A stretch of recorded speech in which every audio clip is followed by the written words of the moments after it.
Welcome back to Math Kernel. We have a scalar product and we have angles. Today we chase the single most useful angle of all, the right angle, and build coordinate systems entirely out of them. Then we'll manufacture one from any basis at all. Everyone wants a nice basis, and the nicest of all is one where the vectors meet at right angles. Before we build one, here's the free gift that makes them so good. Suppose a bunch of vectors are pairwise orthogonal. Every pair meets at 90 degrees, and none of them is the zero vector. That's the whole setup. So on the board, V1 and V2 are perpendicular. Intuitively, why should that stop one from being a copy of the other? Because a vector at a right angle to another has no shadow along it, no component pointing that way. So there's no way to build it by scaling the other. The claim is exactly that. Pairwise orthogonal, non-zero vectors are automatically linearly independent. No shadow is a nice picture, but I want the proof. Feelings don't earn marks.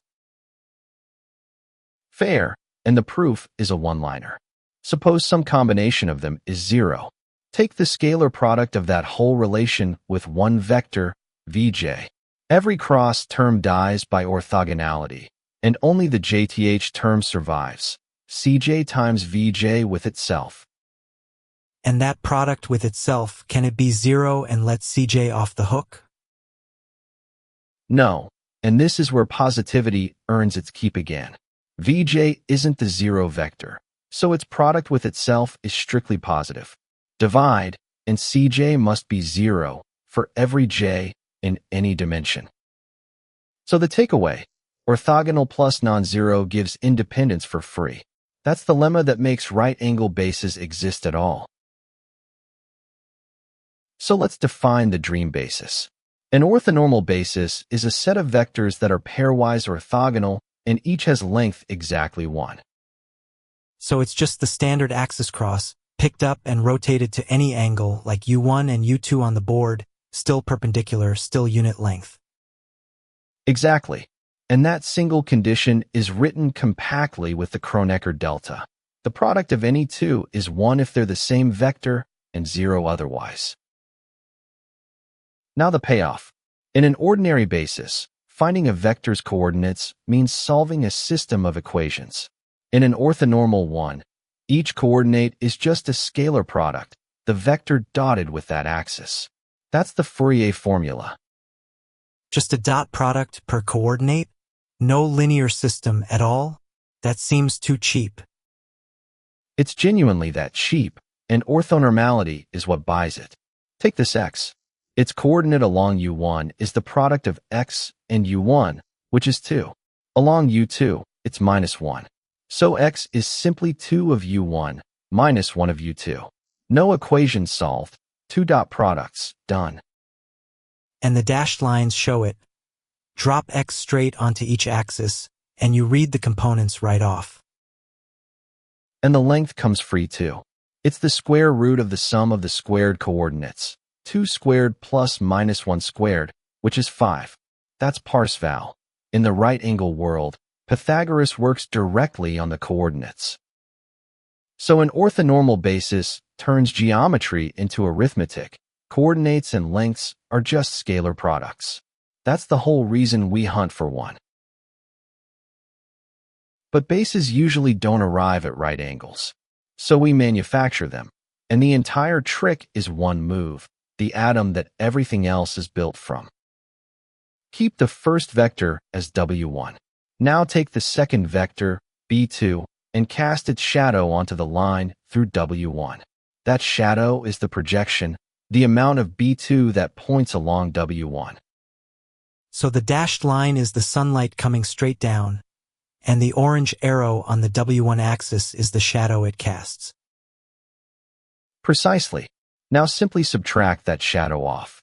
What's left, W2, is B2 with all of its W1 component removed, the part that was pointing sideways all along. You claim the leftover is perpendicular. Is that a lucky accident of this picture, or is it forced? Forced, every single time, and here's the check. dot W2 with W1. The projection coefficient was tuned so the two terms subtract to exactly 0.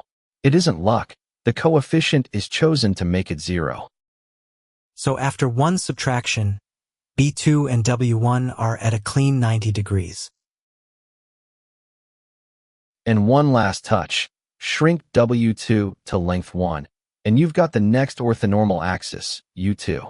That single move, project, subtract, normalize, is all of Gram-Schmidt. So memorize the atom, project onto what you've already got, subtract the shadow, normalize. Every step of the process is just this, repeated. Now let's run the full ritual in 3 dimensions. Here's a perfectly good basis of space, but skewed, no right angles anywhere. We'll straighten it into an orthonormal frame. The 3 faint arrows are the skewed basis we're handed, B1, B2, B3. Step 1 is the easiest. Take the first vector as it is, and just scale it to length 1.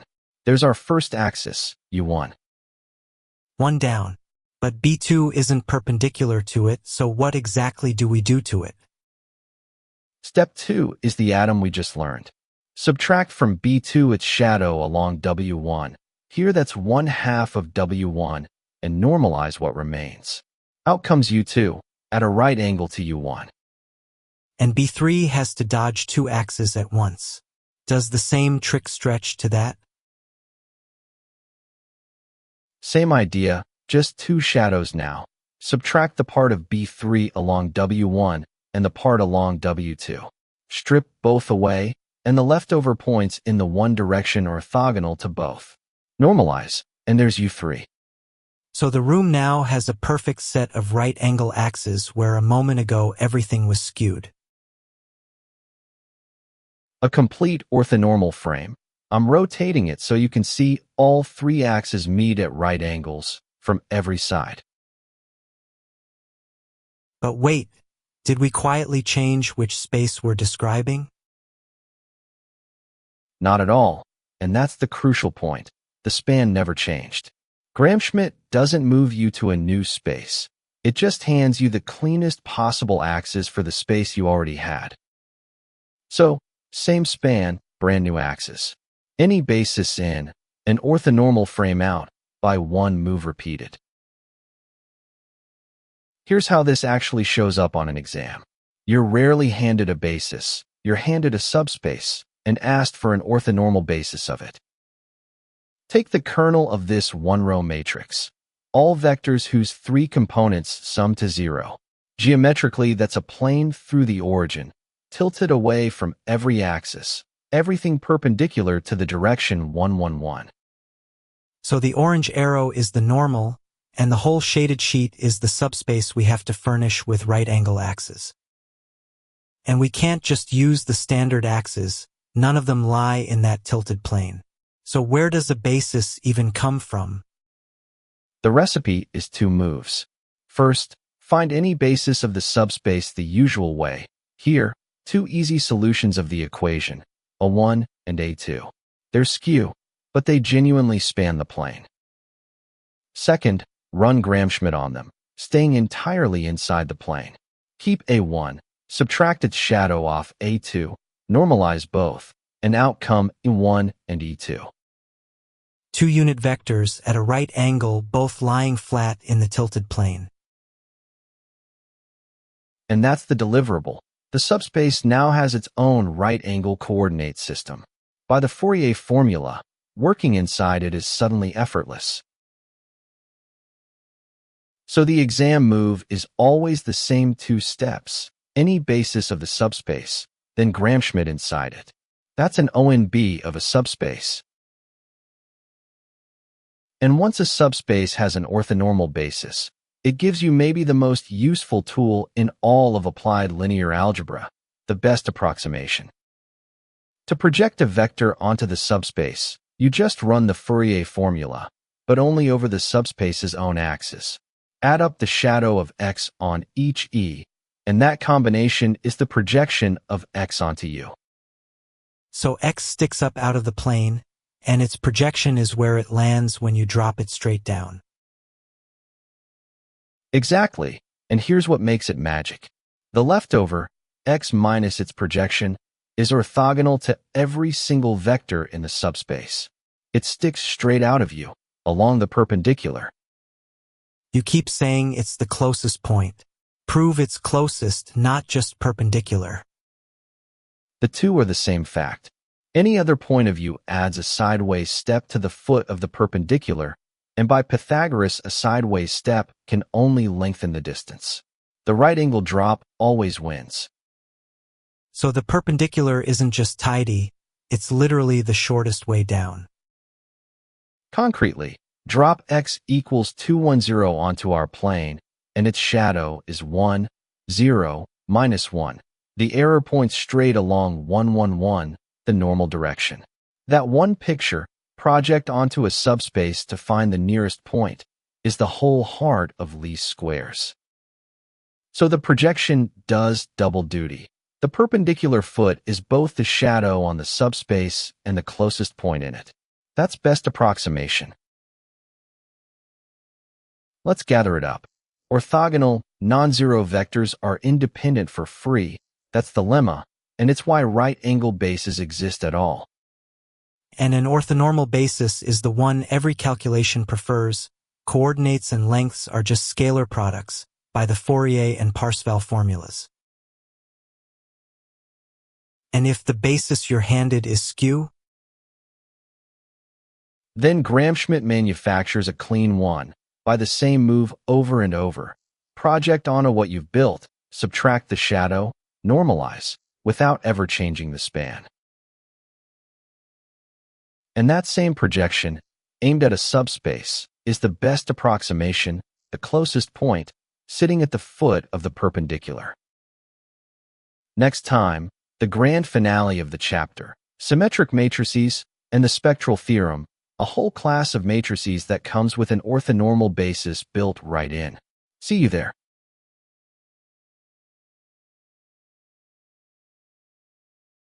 That's orthogonality in Schmidt, right-angle coordinates, and how to build them from nothing but a skewed basis. Thanks for watching. Next time, symmetric matrices and the spectral theorem. See you in the next one.